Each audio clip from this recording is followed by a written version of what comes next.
Thanks, Ed. St. Thomas, one of the U.S. Virgin Islands that hasn't even begun to recover from Hurricane Irma, is now under another hurricane warning tonight. David Begnaud was there today. Unless you're with the military, one of the only ways to get to St. Thomas is by boat or helicopter. When we got close to the airport, you could see the vast devastation from Irma. As soon as we landed, we saw an elderly woman being evacuated. EMT Jacob Bradley from Arkansas told us all the critically ill patients are being airlifted out of the hurricane's path. It's been bad. We've had 6 patients laying in a restaurant because we couldn't get them to a hospital. Even Bradley and the other first responders are leaving. I would say compares to Katrina.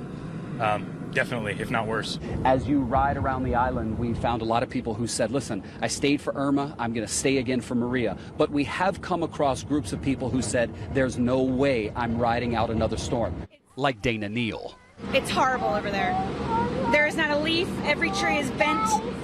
Buildings, houses, businesses, everything is devastated. But others like Ken Roy aren't leaving. You know, we have paradise, but this is what we have to go through.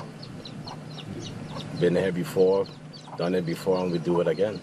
Chelsea Cicero and her boyfriend Breedy have been trying to find a way out for 2 days now. I'm just desperate to get out of here, so I'm just trying to be as patient as possible, but it's hard not to give up. We've made it back to Puerto Rico.